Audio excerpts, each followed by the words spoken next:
On this Saturday night, the hotel quarantine nightmare. Guests leaving rooms, long lineups in the lobby. It was incredible. They were screaming. I thought they were going to lynch the manager. The pandemonium from the new travel restrictions. The emergency brake strategy. It's madness. Why experts say it's not curbing cases of COVID-19 in Ontario. Plus, the final farewell to the captain who captured our hearts. Global National with Robin Gill. Good evening and thank you for joining us. It's been less than a week since tight restrictions were put into place for non-essential travel. Travelers who arrive by air are required to quarantine in a designated hotel for 3 days when they land. Tonight, we are hearing stories of long waits, expensive bills, and little help. As Jeff Semple is about to show you, guests at the quarantine hotels have left their rooms even though the rules indicate they aren't supposed to. I would call it a boondoggle. Ray Truesdale knew this would be a bumpy business trip. On Wednesday, he arrived from Tennessee to Toronto. Per Canada's new rules, he was tested for COVID-19 on arrival and quarantined in an airport hotel pending the results. Truesdale lives with diabetes and says he was told meals would be delivered to his room. But after nearly 24 hours, he says he still hadn't received any food. And nobody answers the phone. So I went down to the lobby. When I opened the doors, it was incredible. He recorded this video of hangry hotel guests. It's lunchtime. I understand that. Packed in the lobby, shouting at staff. They were screaming. I thought they were going to lynch the manager. Truesdale eventually received some toast and a message that his COVID test sample had been damaged and he needed another. But there's nothing on there that tells you what to do. So what do I do? Who do I contact? So Truesdale left his room again, returned to the airport to receive another test. Social media is flooded with similar accounts from travelers waiting on hold for hours, forced to pay premium prices with little or no food. We're not trying to punish people. We're trying to keep people safe. In announcing the new measures, the government pointed to concerns of COVID variants arriving from abroad, urging Canadians to avoid pandemic travel. But some insist they have no choice. So we had to make the very difficult decision to go to Australia. Camila Pulido just arrived from down under, visiting her terminally ill father-in-law. She says the processing of passengers at Vancouver's airport was so disorganized, she had to interact with a dozen different staff. We just couldn't believe how much risk we had just encountered. Like, we would have felt so much safer if we had just come home. I spoke with one woman who arrived here in Toronto last night on a flight with her family from Pakistan. She says that when she arrived, she was told all the hotels were fully booked and was instructed to quarantine instead at home. Robin? Jeff Semple in Toronto. Thanks, Jeff. Prince Edward Island is implementing circuit breaker measures after reporting 6 new cases of COVID-19. The restrictions will last 2 weeks starting tomorrow. Restaurants will move to takeout only. Weddings, funerals, and sports games will be barred. Personal gatherings will be limited to 10 close contacts. Events will be restricted to 50 people. New measures are also in place in parts of Nova Scotia to counter a sudden spike in COVID-19 infections. Restaurants and bars have to close by 10 p.m. Visitors are restricted at long-term care homes. Sporting events, competitions, and cultural performances will not be allowed. The province hopes the strict rules will also act as a circuit breaker to stop the potential spread of a new variant first detected in the UK. 10 new COVID cases were reported in the province yesterday, the largest single-day increase in that province since the beginning of this year. In Ontario, the government is pulling the emergency brake in 2 regions. Thunder Bay and Simcoe Muskoka are going back into lockdown because of a rise in those variant cases that are more transmissible. But as Morganne Campbell reports, health experts say the on-again, off-again approach isn't helping this health crisis. I just feel like they're all sitting in a room with a dartboard being like, let's try this one. Melanie Barrett owns and operates Groovy Tuesdays Bistro in Barrie, Ontario, about 45 minutes north of Toronto. Frustrated, she has been open for less than 2 weeks, but is now preparing to shutter once again. We put, I would say, anywhere between $12,000 and $15,000 back into reopening, stocking my food, stocking my wine, stocking my booze. Friday, the Ontario government said it would be pumping the so-called emergency brake, returning Simcoe, Muskoka and Thunder Bay into a full lockdown. Those regions are experiencing a spike in COVID-19 cases, including variants. As of Monday, all non-essential businesses, with the exception of some retail, will be forced to close. These yo-yo effects are really not good. Dr. Gerald Evans is the chair of the Division of Infectious Diseases at Queen's University. You do an effective, strong lockdown, wait for vaccine rollout to pop open, and really start to get into the population. When that happens, you'll be able to open, and you probably won't be looking at further closures. Words echoed by Dr. Anna Banerjee, who believes the provincial color-coded system isn't ideal. It's confusing. And, you know, the on and off again and closures. Let's just get everyone vaccinated. The mayor of Bracebridge doesn't believe his community should be in lockdown. He says transmission numbers are low, but because his area is part of Simcoe, Muskoka, he has no choice. The potential for what is happening in another part of a vast geographic region to really pull us down too. And sadly, this is exactly the way that it is played out. Back in Barrie, Barrett is getting ready to give birth to a baby boy, while hoping her bistro makes it to its 10-year anniversary in June. It is just the weight of the world at this stage. As of Monday, 7 regions will move into different levels of the province's reopening plan. The 2 largest areas, Toronto and Peel, which is made up of both Brampton and Mississauga, will remain under a stay-at-home order until at least March 8th. Morganne Campbell, Global News, Toronto. In the U.S., there's been an uptick in cases, a sign the new variants are taking hold. Today, the FDA approved the Johnson & Johnson COVID-19 vaccine. It only requires a single dose, and it'll add to the vaccine arsenal. But as Jennifer Johnson reports, America's top doctor is telling Americans to take whatever shot they can. As America's COVID-19 death toll climbs over 510,000, Johnson & Johnson's vaccine has been given federal emergency approval. The company says it's ready to send out 3 to 4 million doses next week, 20 million by the end of March. Good news as millions of Americans search to find a vaccine. I feel like I'm finally able to take a deep breath. This isn't just a step for me, but also the sweet little kiddos that are in my class. The J&J vaccine is 1 dose instead of 2 like Pfizer-BioNTech and Moderna's. But federal health officials are urging Americans not to wait for it and take any shot they can. Get vaccinated. The vaccine that's available to you, get that vaccine. That message comes as the Centers for Disease Control and Prevention is reporting an alarming increase in new COVID-19 cases after seeing dramatic drops.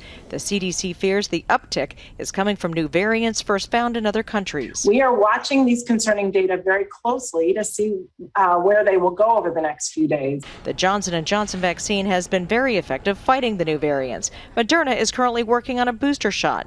While about 1.4 million vaccines are now being administered a day, doctors are warning people not to let their guard down, like what happened at this maskless party in Utah, saying the next 2 months could be tough. Beware the Ides of March. Beginning of April, this is going to be a game changer. The variant first detected in the UK currently makes up 1 in 5 new cases in Florida, as the state braces for an onslaught of spring breakers. Miami Beach police say they'll take no chances. Vacation responsibly, or you will be arrested. Meanwhile, some good news for Americans hit hard by the pandemic. The House passed President Joe Biden's $1.9 trillion COVID rescue package. The plan provides billions for reopening schools, small businesses, local governments, and vaccine production. The bill now goes to the Senate. And the people of this country have suffered far too much for too long. We need to relieve that suffering. The president is pushing hard to get the bill passed by both houses in Congress because extended unemployment benefits for millions of Americans run out in mid-March. Jennifer Johnson, Global News, Washington. New Zealand's largest city is heading back into lockdown for 7 days. A single case of COVID-19 has surfaced and no one knows where it came from. Starting early Sunday morning, Auckland's 1.7 million residents are only allowed to leave their homes for essential shopping and work. Health officials are looking at whether the case is connected to a cluster of the UK variant identified in Auckland 2 weeks ago. During his meeting with Prime Minister Justin Trudeau this week, U.S. President Joe Biden made the strongest statement yet from an American president about the fate of Michael Spavor and Michael Kovrigs. The two Canadians have spent more than 800 days in custody in China. Biden says he'll work with Canada on getting them released. Our Mercedes Stevenson spoke with Kovrigs' wife about whether she believes the president's comments are more than just words. Mercedes. Robin, Veena Najibullah described the pledge by Biden as powerful and says it left her feeling that he understands the heavy price her husband, Michael Kovrigs, and fellow Canadian Michael Spavor have paid over the last 2 years. Hearing President Biden say those words was really emotional.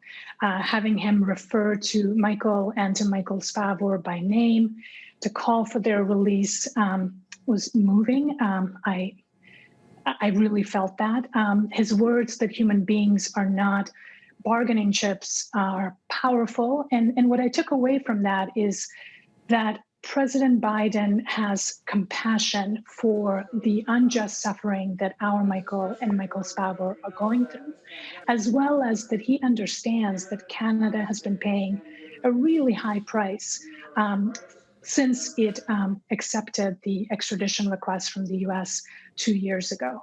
Beijing seized Kovrigs and Spavor in December 2018, just a few days after Canada arrested Huawei CFO Meng Wanzhou at the behest of the United States, with which Canada has a long-standing extradition treaty. Chinese officials have repeatedly made public comments linking the detention of the two Michaels with the arrest of Meng, who is fighting extradition to the USA. Najibullah described that public commitment as really significant and said that she hopes to see action. I hope that our government will seize this moment and will work very closely and urgently with the Biden team to translate those important words into action so that Michaels are in fact free. Najibullah said that there's a new urgency to find a solution to bring the two Michaels home, and that the longer they are held in jail, the harder it will be to navigate the Canada-China relationship. Tune in for the full interview on the West Block, as well as the latest on the bombshell revelations regarding allegations of sexual misconduct at the highest levels of the Canadian Armed Forces. Robin? Mercedes Stevenson in Ottawa. Thanks, Mercedes. In Nigeria, 27 teenage boys who were abducted from school last week are now home. They were released just hours after another kidnapping in the same region. Police say gunmen took over 300 girls from a boarding school in a raid Friday night. It's believed some girls are being held in a forest nearby. Kidnapping for ransom has become a thriving industry in this part of the world.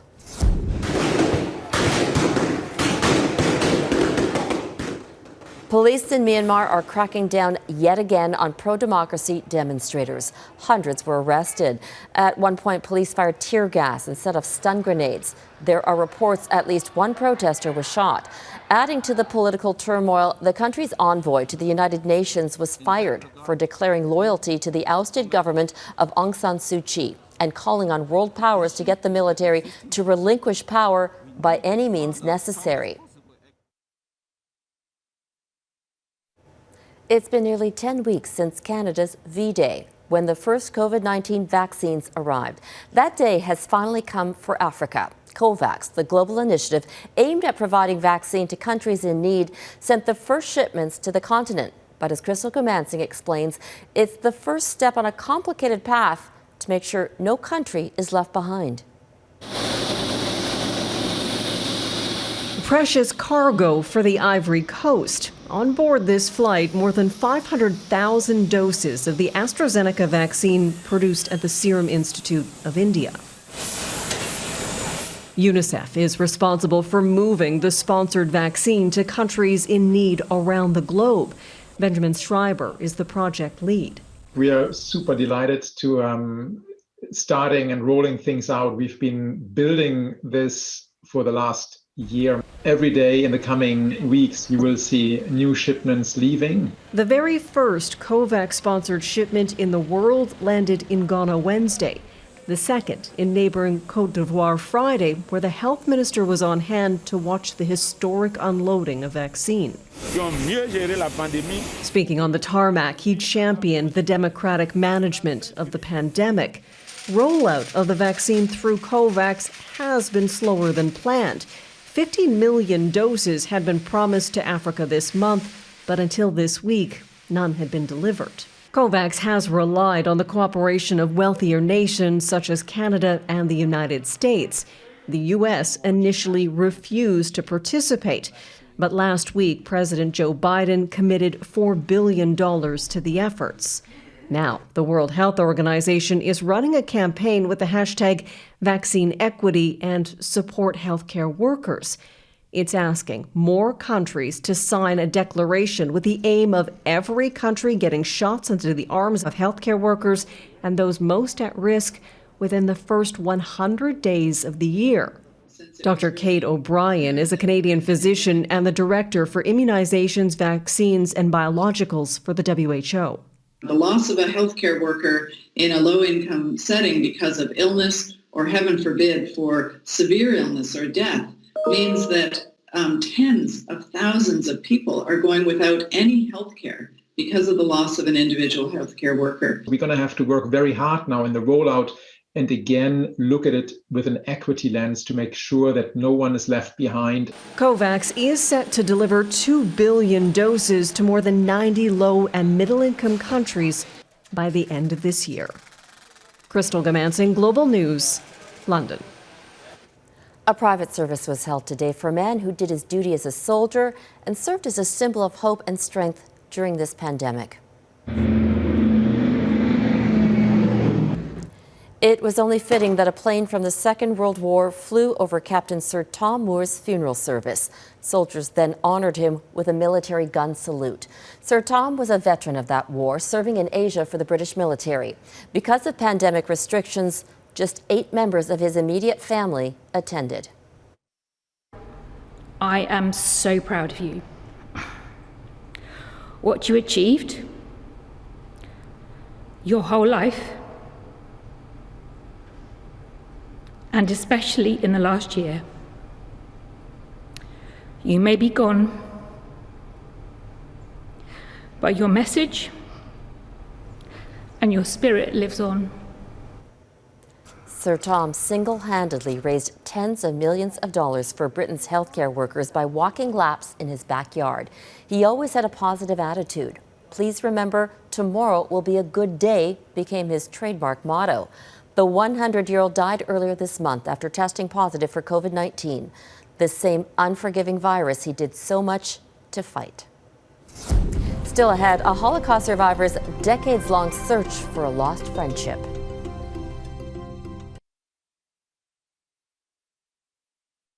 You might want to grab a box of tissues for tonight's episode of Global's The New Reality, because you'll likely fall in love with its main character.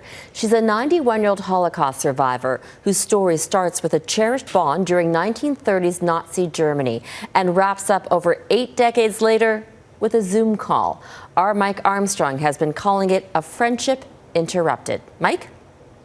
Well, Robin, this story is incredibly unlikely and equally unforgettable. We met Betty Grebenshchikov in Florida. She grew up in Berlin in the 1930s and Jewish. What that meant was, as she got older, she watched her freedom stripped away year after year. By the late 1930s, when Betty was 7 and 8 years old, Jews in Germany weren't allowed in parks or on beaches. They weren't even allowed to ride bicycles. It was very gradual. The whole thing was very gradual, you know. The Hitler Youth kids were out there. They used to be my friends. They lived right around where we lived in the same apartment building. One day you're playing with them, and the next day they call me a dirty Jew. What that meant was the friends she had were important. Her best friend was a little girl, Anna Marie Warrenberg. They did everything together, except escape from Nazi Germany. Betty got out with her family before the war and spent 82 years wondering what happened to her best friend. She talked about Anna Marie, wrote about her, and brought her up every chance she got. I don't know whatever happened to her. She probably died in the war. Hast du mich sehen können? Now, the odds were against that mystery ever being solved. The odds it would have a happy ending, even less likely. But it would be worth watching to see who Betty's FaceTiming on this park bench. This is a story we were very lucky to tell. That's tonight on The New Reality. Robin? Looking forward to it. Thanks, Mike.